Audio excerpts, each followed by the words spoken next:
All rise, veuillez vous lever. The International Criminal Court is now in session. L'audience de la Cour pénale internationale est ouverte. Please be seated. Veuillez vous asseoir.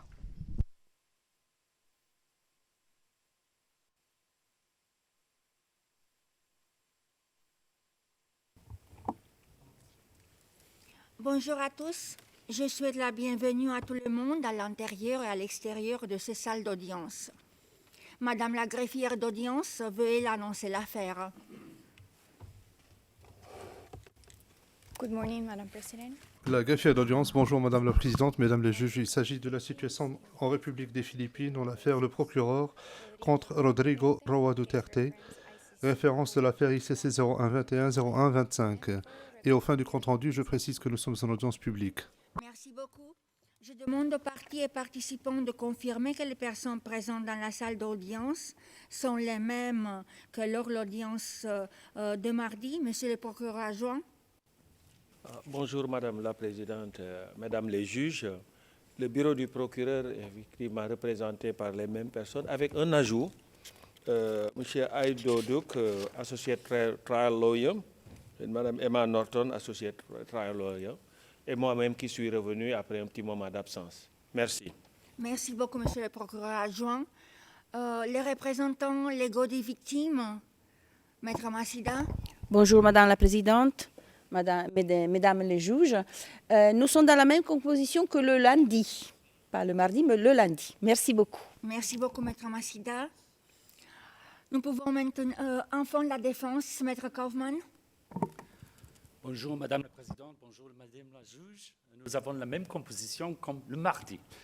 Et malheureusement, je ne vais pas continuer en français. Thank you very much, Counsel Kaufmann. La juge présidente, merci beaucoup, Maître Kaufmann. Merci. Nous pouvons maintenant passer aux arguments de la défense sur le fond. Maître Kaufmann, vous avez la parole. Thank you very much. Maître Kaufmann, merci infiniment, Madame la Présidente, Mesdames les juges. Avant de commencer ma plaidoirie, permettez-moi de faire un commentaire d'ordre général. C'est un commentaire que chaque conseil se présentant devant cette Cour se doit de faire. Si les médias de masse aux Philippines font des reportages sur l'affaire d'aujourd'hui ou sur la plaidoirie de la défense, j'espère qu'ils vont communiquer au moins la chose suivante de façon fidèle. La défense ne manque pas de respect à la mémoire des victimes et ne cautionne pas non plus la perte de vie. Toute critique que nous allons faire aujourd'hui ne seront pas à l'encontre des proches, des personnes qui ont perdu un être proche, dont certains étaient ici dans la galerie du public. Les critiques de la défense se limiteront uniquement aux documents de notification des charges présentés par l'accusation qui régit la présente procédure et non pas ce qui a été rapporté par les médias. Le rôle de la défense, ce n'est pas de présenter une contre-thèse, ni de fournir une explication au fait que les chiffres présentés par l'accusation. La défense, ou le rôle de la défense, est simplement de vous persuader, mesdames les juges, que M. Rodrigo Duterte ne devrait pas être maintenu en détention pour les années à venir, simplement parce que l'accusation n'a pas pu présenter des motifs substantiels de croire que cette personne a commis les crimes qui lui sont reprochés.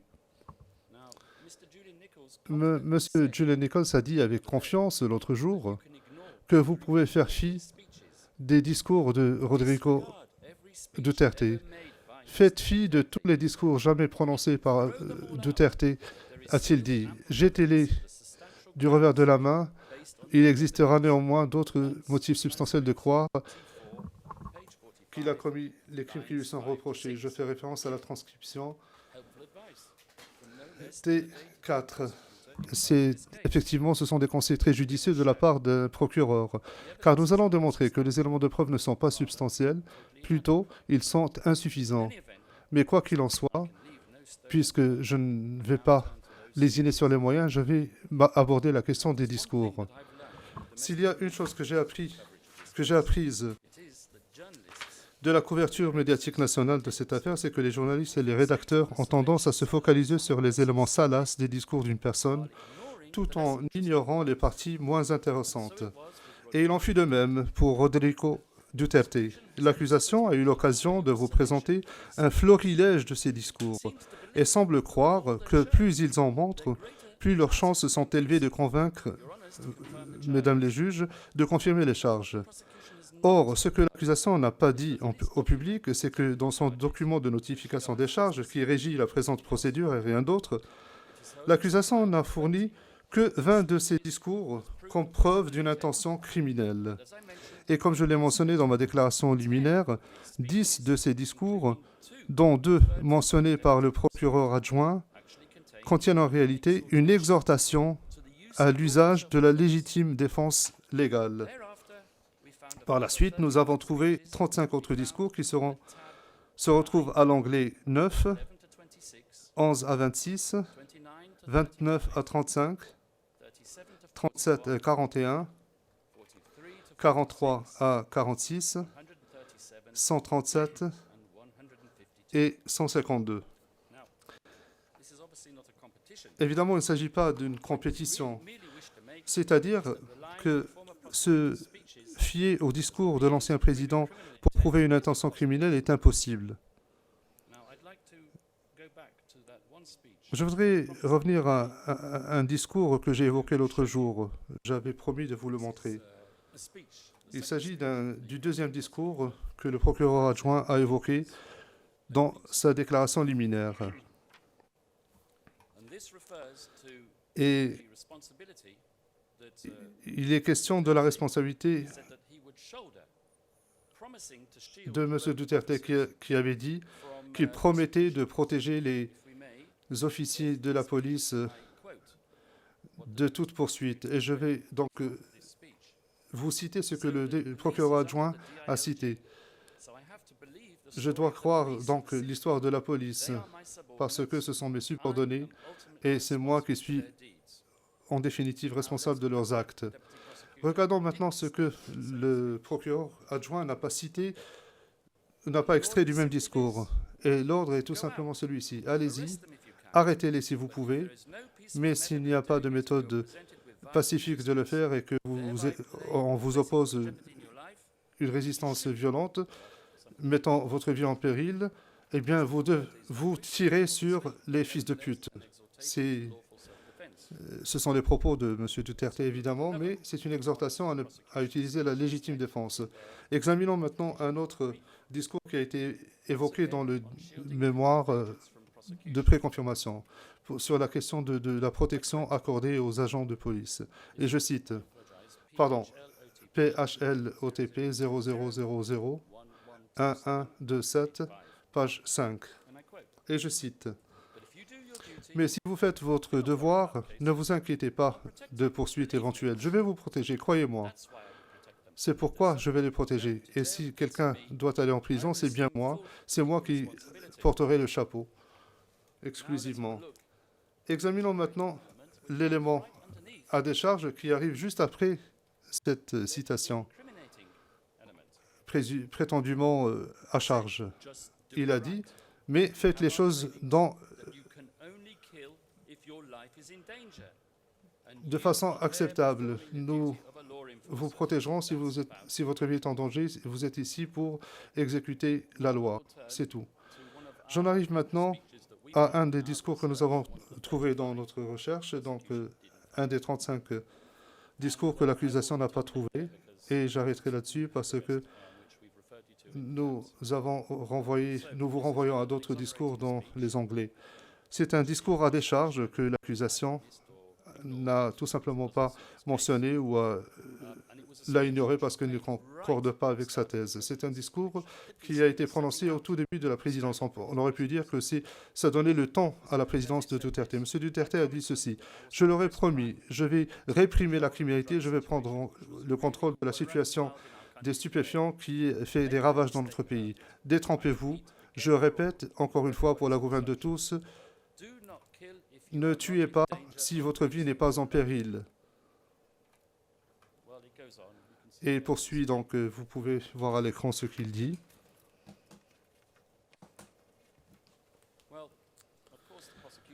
Bien entendu, l'accusation sait que c'est ce que nous allons essayer de faire valoir, que nombre de ces discours, d'ailleurs la majorité de ces discours, contiennent des éléments à décharge, c'est-à-dire l'exhortation à l'utilisation de la légitime défense.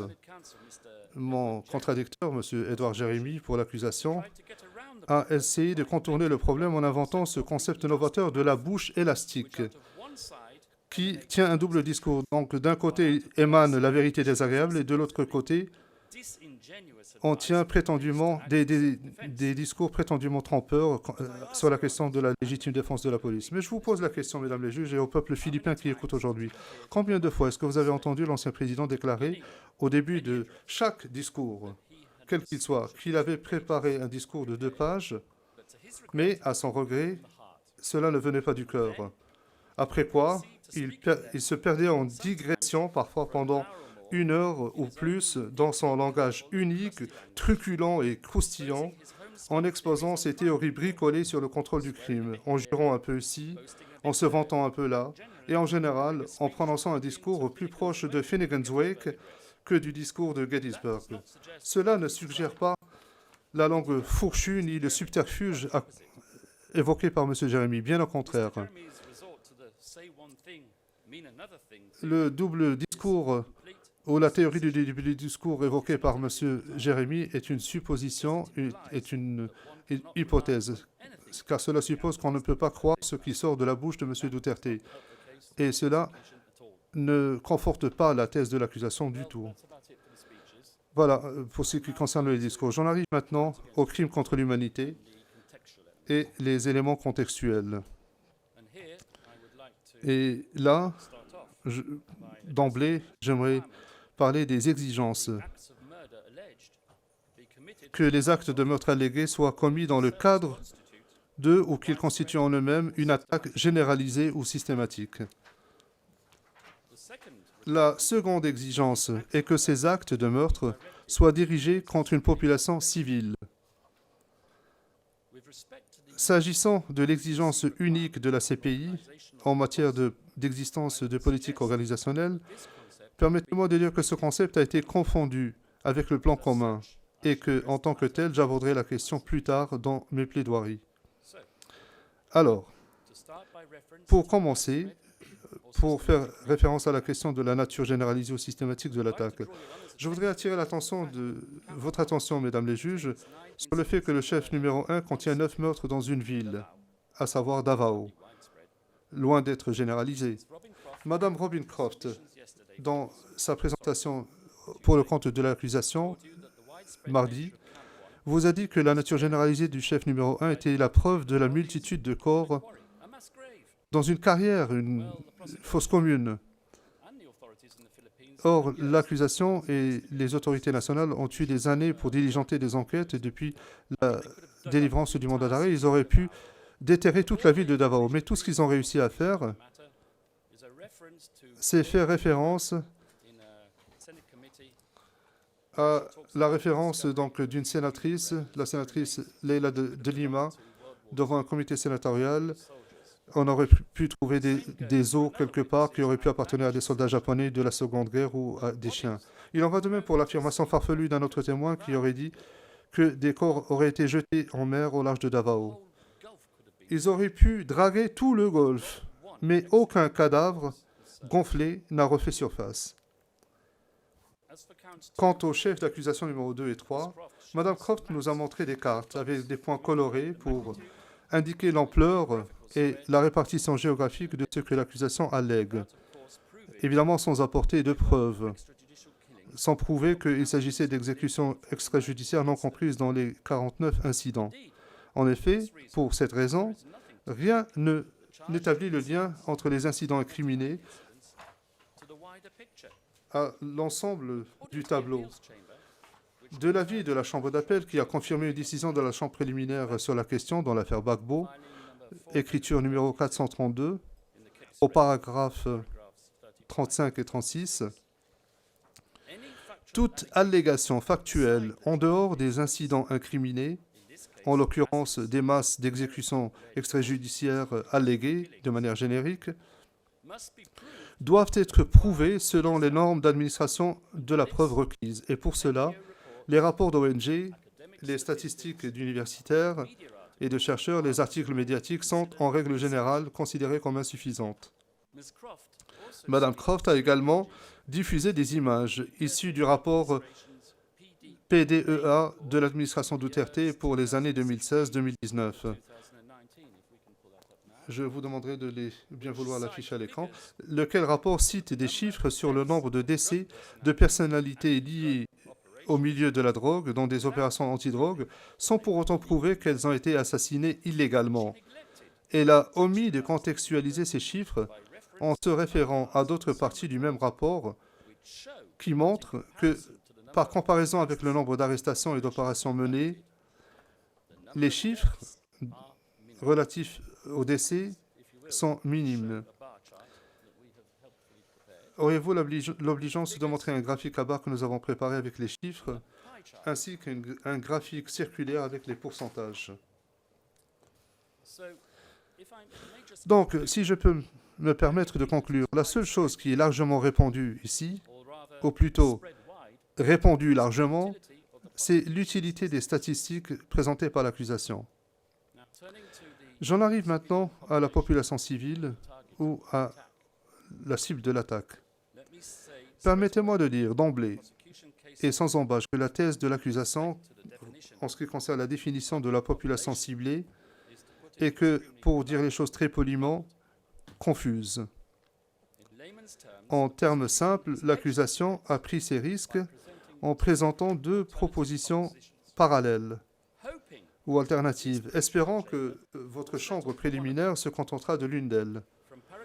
Du paragraphe 17 au paragraphe 20, y compris son document de notification des charges, l'accusation fait valoir que M. Duterte a lancé une attaque contre l'ensemble de la population des Philippines, et ce, dans le cadre d'une politique visant à neutraliser les personnes perçues ou présumées être impliquées dans des délits. Cependant, au paragraphe 21, cette soi-disant attaque ne vise pas la population civile dans son ensemble, mais plutôt une marge nettement plus petite et nébuleuse de la société, à savoir les criminels présumés eux-mêmes. Commençons par le premier scénario, à savoir que l'ancien président, dont la loyauté et l'amour pour son pays sont et ont toujours été indiscutables, a lancé une attaque massive contre l'ensemble de la population des Philippines, sur l'ensemble de sa nation, y compris les mêmes personnes qui l'avaient mise au pouvoir. Une telle prétention n'est pas seulement incompréhensible, elle est assez étrange. La raison de cette affirmation plutôt risible repose, à notre sens, sur la dernière réflexion de l'accusation sur cette affaire qu'elle a exposée l'an dernier dans un mémoire interjetant appel de la décision de cette même chambre préliminaire dans l'affaire El Hishri. Et je vous prie de m'excuser par avance pour l'exposé plutôt ennuyeux qui va suivre maintenant. Cela étant, je le trouve instructif pour illustrer la nature de caméléon de la théorie de l'accusation.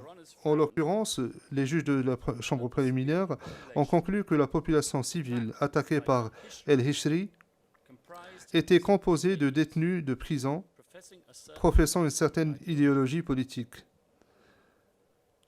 Ce faisant, les juges de la chambre préliminaire ont refusé de délivrer un mandat d'arrêt contre El Hishri où les victimes de ces crimes avaient été détenues pour des raisons totalement indépendantes et non politiques. Vous pourriez effectivement vous demander pourquoi l'accusation a-t-elle décidé de faire appel de cette décision. Ce n'était pas comme si elle avait été refusée le mandat d'arrêt qu'elle avait demandé. La réponse tient en partie, à notre sens, dans la chronologie des événements. Le 10 février 2025, l'accusation a précipité sa demande d'arrestation de M. Duterte, estimant qu'une occasion unique de procéder à son arrestation s'était présentée. Dans cette requête, l'accusation a défini l'attaque perpétrée par Rodrigo Duterte comme visant l'ensemble de la population des Philippines.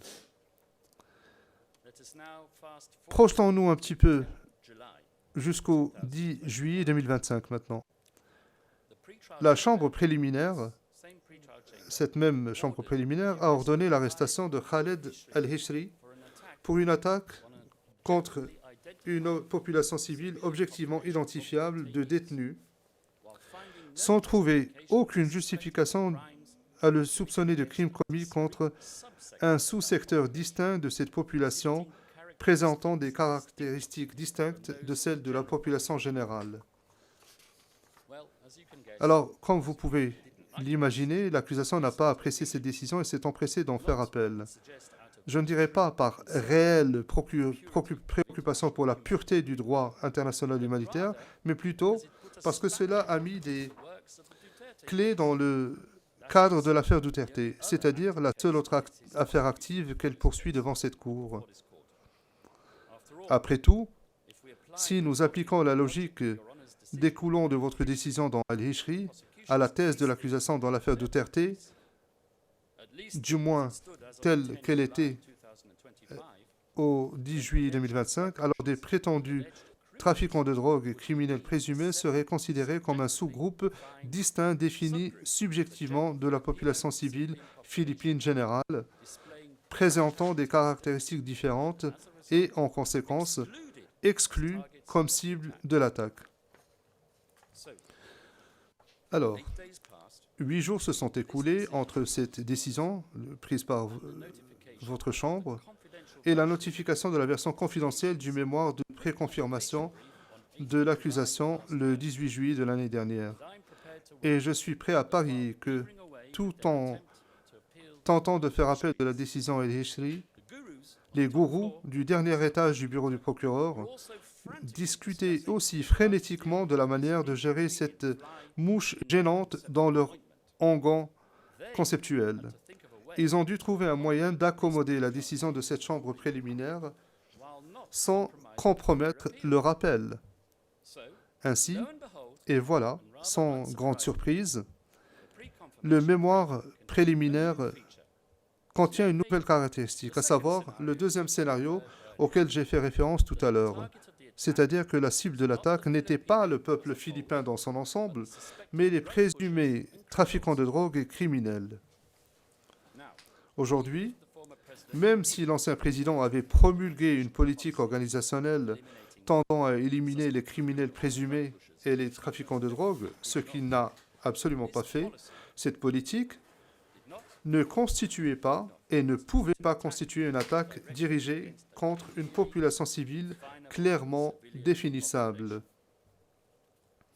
Premièrement, le segment de la société victime ne peut pas être considéré comme présentant des caractéristiques objectives les distinguant des autres membres de la société et les rendant ainsi vulnérables à une attaque. Après tout, comment définit-on un dealer ou un criminel présumé aux fins, disons, du chef d'accusation numéro 1, où il n'y avait ni cible de grande valeur, ni de liste PRRD, ou des listes de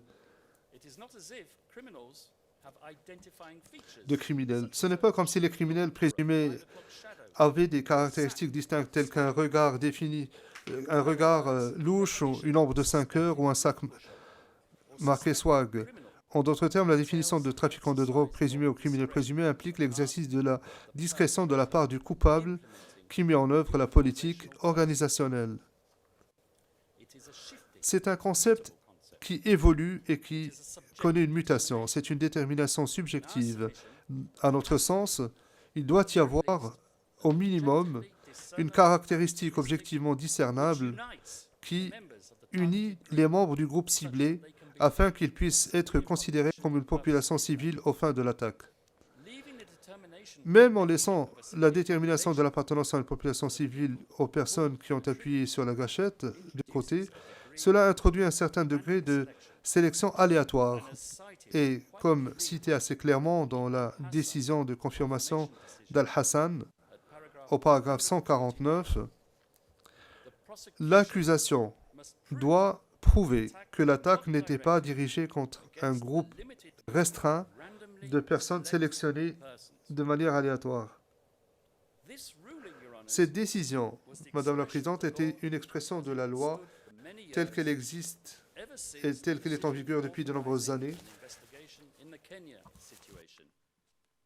Depuis la décision autorisant l'ouverture d'une enquête dans la situation du Kenya, au paragraphe 81, la Chambre préliminaire a défini la population civile comme un groupe partageant, et je cite, des caractéristiques distinctives, et d'ajouter ce qui suit. Et je cite, le procureur devra démontrer, selon la norme d'administration de la preuve applicable, que l'attaque visait la population civile dans son ensemble et non seulement des individus choisis au hasard.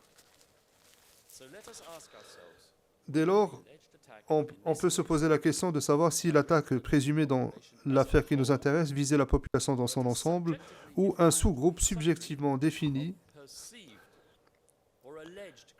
de criminels perçus ou présumés.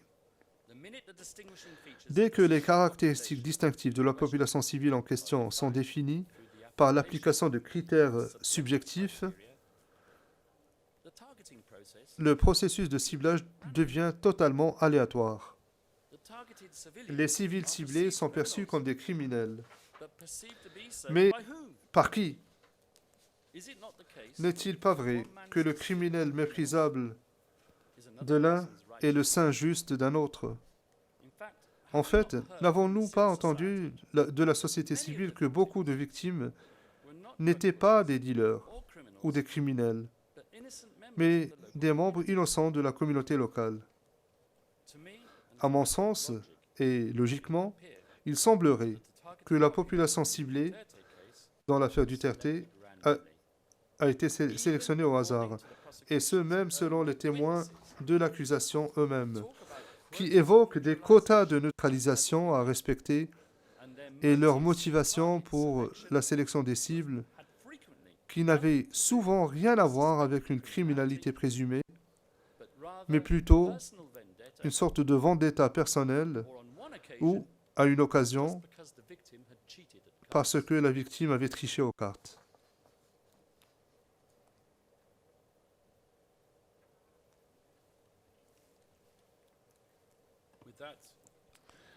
Sur ce, Madame la Présidente, Mesdames les juges, j'en ai terminé s'agissant des éléments contextuels du chapeau sur les crimes contre l'humanité. J'en arrive maintenant au mode de responsabilité ou aux moyens de commission. Je dois avouer que je me suis creusé la tête pendant de nombreux mois en réfléchissant à une seule question. Si Rodrigo Duterte a été aussi effronté qu'il a publiquement révélé son intention meurtrière en public depuis qu'il était maire de Davao, pourquoi l'accusation de la CPI a-t-elle mis près de 4 ans à ouvrir une enquête après que Rodrigo Duterte ait décidé de retirer son pays de la Cour pénale internationale? Après tout, pourquoi est-ce que le bureau du procureur de la CPI ne s'est pas simplement évité tous les tracas de ce problème de compétence, un problème fondamental qui le tourmente encore et qui reste à résoudre par la Chambre d'appel? Évidemment, nous n'en parlerons pas aujourd'hui. Mais pourquoi est-ce que le bureau du procureur n'a pas cherché à lancer son enquête officielle dans le cadre de la période de retrait d'1 an? D'autant plus que M. Karim Khan, le représentant des victimes infiltré dans le rôle de procureur en chef, avait reçu une autorisation judiciaire pour interroger au moins un des témoins coopératifs prouvant les crimes de la période municipale de Davao. En ce qui me concerne, en tout cas, il n'a pas fallu longtemps avant que la réalisation tombe. Comme je l'ai mentionné dans mon discours liminaire, l'accusation sait qu'il ne suffit pas d'affirmer simplement que Rodrigo Duterte a dit des choses scandaleuses et que des décès ont eu lieu ainsi. Donc, il doit être pénalement responsable. Il existe une exigence de ce que l'on appelle un lien causal, c'est-à-dire que l'accusation doit démontrer laquelle des déclarations proférées par Duterte, quel ordre ou quelle instructions données par Duterte à un individu en particulier, qui est ensuite allé appuyer sur la gâchette ou a communiqué l'ordre à quelqu'un d'autre qui est allé appuyer sur la gâchette pour tuer l'une de ces 78 victimes identifiées. Cela aurait été la méthode classique pour prouver un lien de causalité entre ce qui est sorti de la bouche de Rodrigo Duterte et les décès pertinents eu égard à l'affaire qui nous intéresse. Cela aurait constitué le fait de solliciter ou ordonner en vertu de l'article 25.3b. Or, l'accusation ne peut pas démontrer un tel lien de causalité. Elle n'a jamais pu le faire. L'accusation vous montre une jolie pyramide, un organigramme avec Duterte au sommet, les co-auteurs en dessous, les manipulateurs en dessous et les tueurs à gages tout à fait en bas de la pyramide. Pour citer M. Gillian Nichols, comme c'est mignon. Mais qu'est-ce que les procureurs ne peuvent pas vous montrer? C'est la ligne qui établit un lien entre Duterte au sommet et l'échelon inférieur composé des soi-disant co-auteurs. Et j'espère que Mme Croft m'excusera d'avoir piqué sa diapositive. Donc, et c'est là que le sommet glisse de la pyramide de Giza. Le mieux qu'il puisse faire, c'est alléguer que les témoins qui ont coopéré, qui ont appuyé sur la gâchette et dont la crédibilité est aussi dénuée qu'un peso dévalué, ont compris que tuer était ce que Duterte aurait voulu. Ou qu'ils n'avaient pas d'autre choix que de se conformer parce que c'est ce que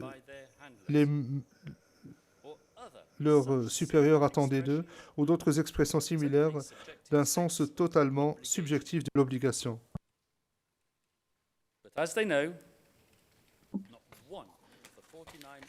Mais comme ils le savent, pas un seul des 49 incidents mentionnés dans le document de notification des charges traduit un tel lien de causalité entre le discours, l'ordre donné et l'un quelconque des incidents visés.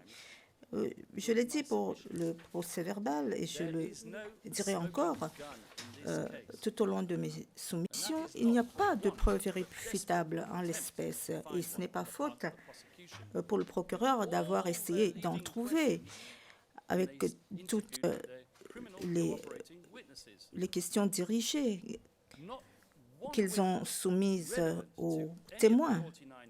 Il n'y a pas un seul témoin pertinent pour l'un quelconque des 49 incidents dont reproché à M. Duterte. Donc, pas un seul des témoins dira qu'il a reçu un ordre direct du président Duterte d'aller et de tuer quelqu'un.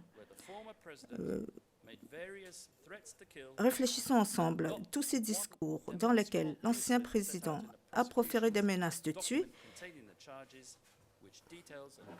aucun de ces cas démontrables n'est exposé dans le document de notification des charges et ne vient décrire en détail un acte de meurtre commis à la suite d'un ordre direct donné par M. Duterte. Et ceci en soi serait suffisant pour convaincre un observateur raisonnable qui suit le déroulement de cette procédure que M. Rodrigo Duterte est innocent des charges portées contre lui. Et c'est pour cette raison et à cause de l'absence totale de témoins coopératifs fiables que le procureur a allégué non pas une, mais une pléthore de théories sur les moyens de commission qui sont des théories alambiquées afin de lier le crime qui aurait été commis à la personne qui est très loin des incidents de meurtre et qui a été la cible des poursuites. Normalement, je dirais qu'une telle multiplicité de théories juridiques traduit le manque de clarté et d'incertitude de la part de l'accusation. Effectivement, certains de ces modes de responsabilité invoqués se contredisent en toute logique. Néanmoins, j'aimerais formuler l'observation générale suivante. Vu que la défense a examiné progressivement l'important volume de bases de données d'éléments de preuve communiqués, il est devenu de plus en plus évident que, en l'absence de preuves directes impliquant directement M. Rodrigo Duterte ou même indiquant la participation ou le contrôle en ce qui concerne l'un quelconque des 49 incidents allégués dans le document de notification des charges, le procureur a voulu combler les failles béantes de sa thèse en ayant recours à des rapports sur des droits de l'homme, des communautés de presse, lui dire, et bien sûr, les fanfaronnades de M. Duterte et son hyperbole politique. Et lorsque ces documents n'étaient pas suffisants, le procureur a eu recours à cette vieille théorie de la coaction indirecte qui, selon nous, reste une théorie.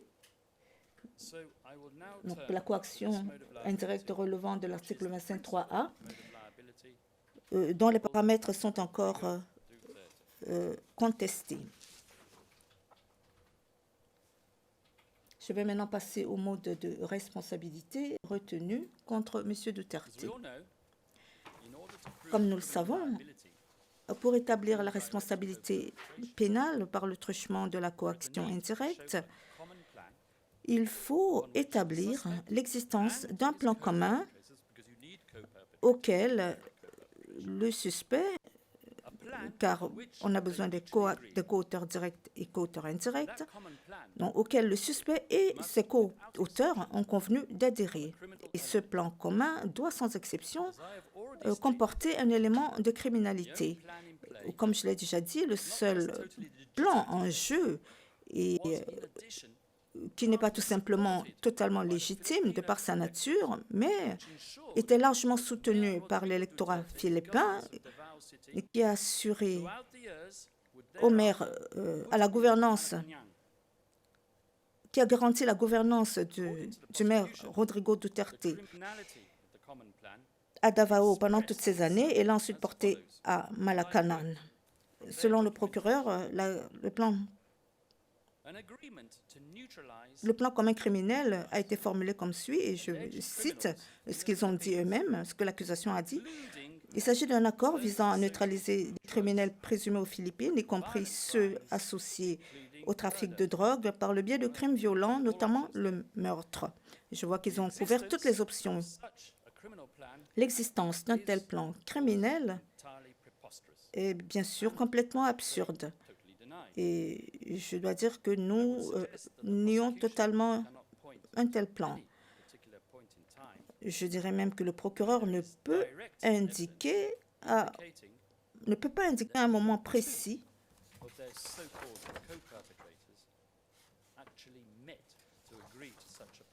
des preuves directes qui montreraient que même deux de leurs co-auteurs se sont rencontrés pour convenir d'un tel stratagème.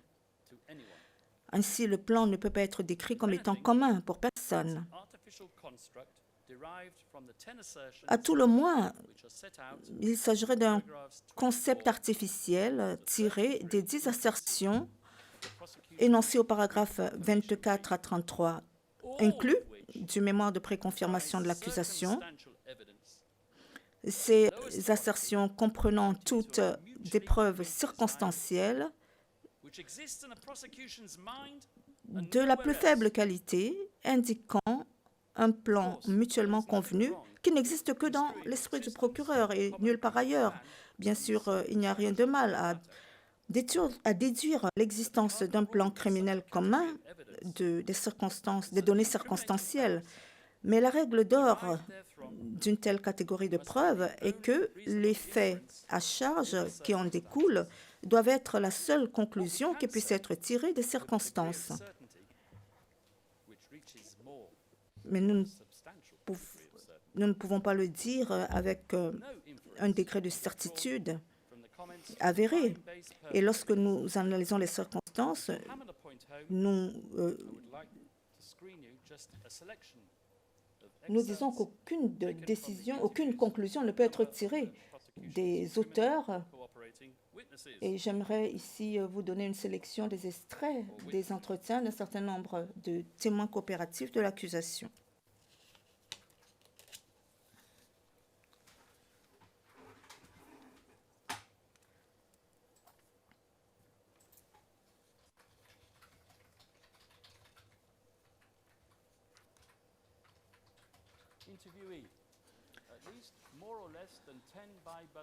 Interrogateur, au moins plus ou moins 10 opérations by bust. Est-ce que quelqu'un a été tué? Oui. Très bien. À ces 10 occasions, est-ce que les tirs étaient justifiés? Oui.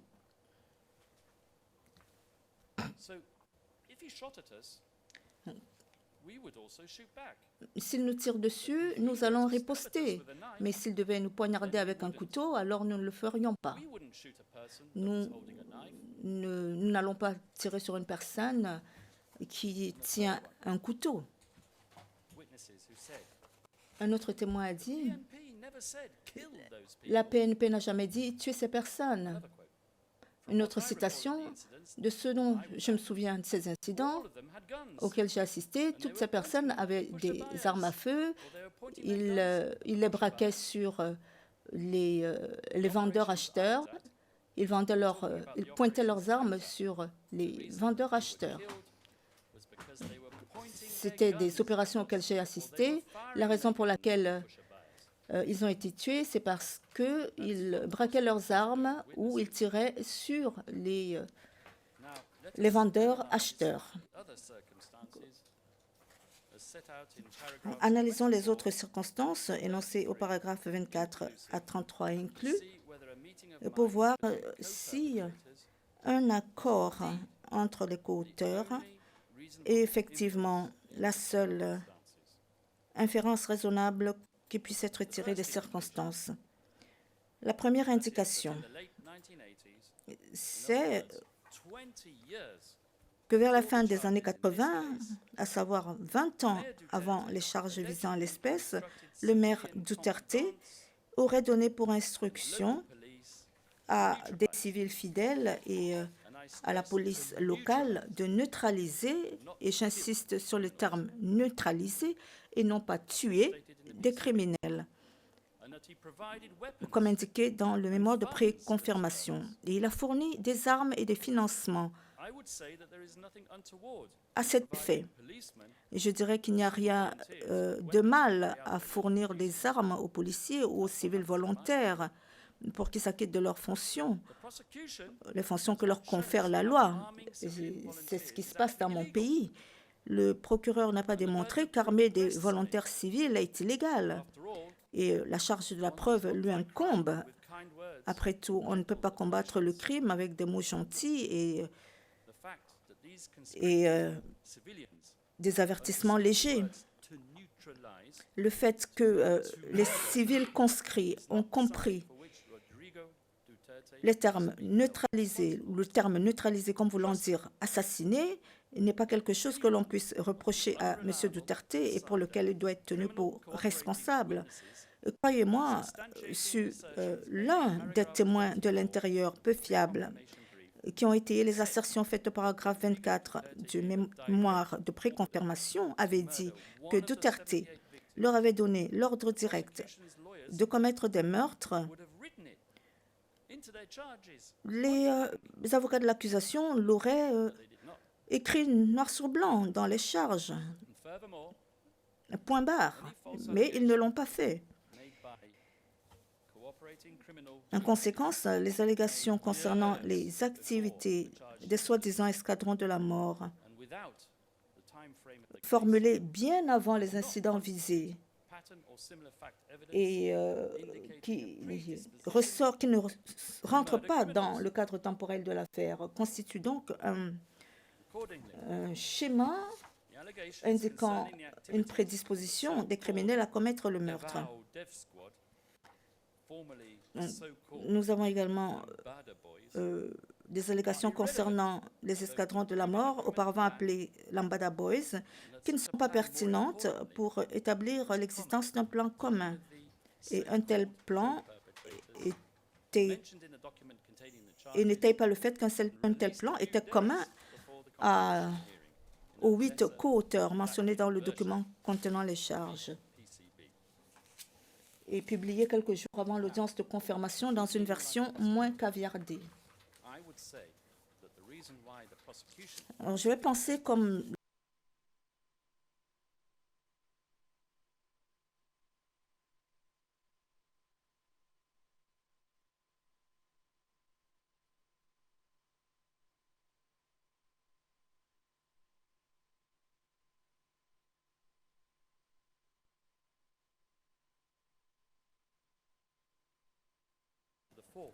de la preuve à charge.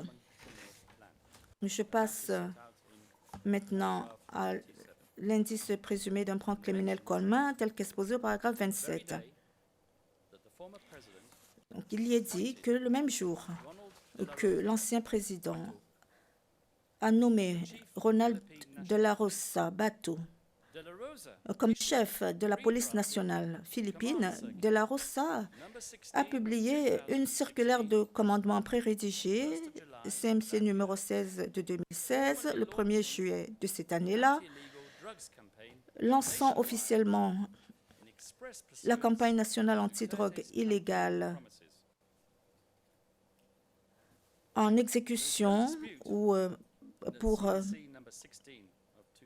respecter la campagne de promesses faite par Duterte. Il est incontestable que la circulaire CMC numéro 16-2016, décrite dans le projet Double Barrel, double canon, a été calquée sur le modèle de Davao, sur la stratégie de maintien de l'ordre de la ville et visait à la neutralisation des personnalités du milieu de la drogue illégale au niveau national. Et je touche là au cœur même de la thèse du procureur, la manifestation du plan criminel par écrit, la neutralisation. C'est un euphémisme pour parler des meurtres. Madame Robin Croft a certainement pensé ainsi lorsqu'elle a formulé ses soumissions au nom de l'accusation en soulignant ce terme en rouge vif et en nous présentant une diapositive où le terme neutralisation faisait partie intégrante de l'élément du plan commun.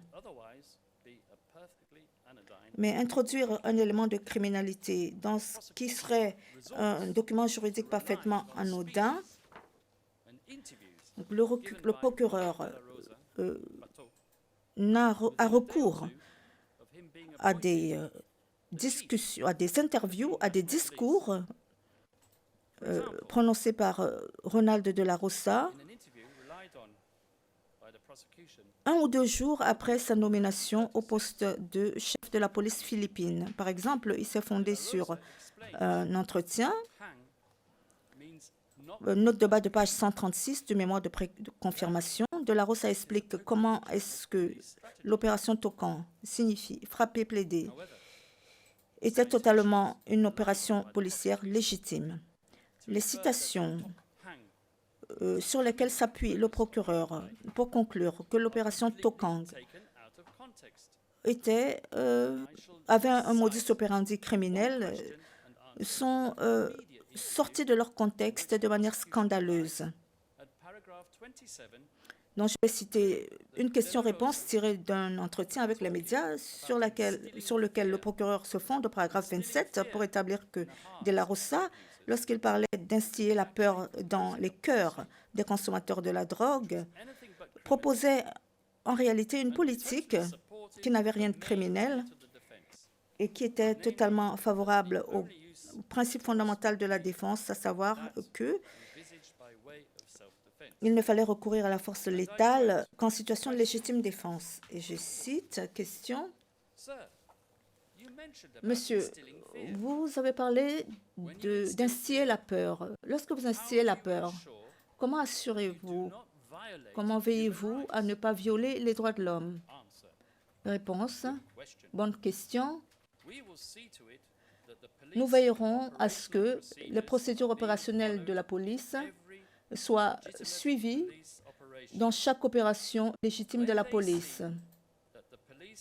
Lorsqu'ils verront que la police est vraiment déterminée à les retrouver, à les pourchasser légalement, et j'insiste sur ce terme, et que plusieurs d'entre eux en font les frais, peut-être qu'ils auront peur.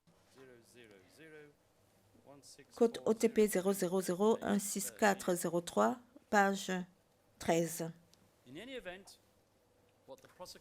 En tout état de cause, ce que le procureur ne vous a pas dit et ce qu'il ne vous a pas montré à travers les images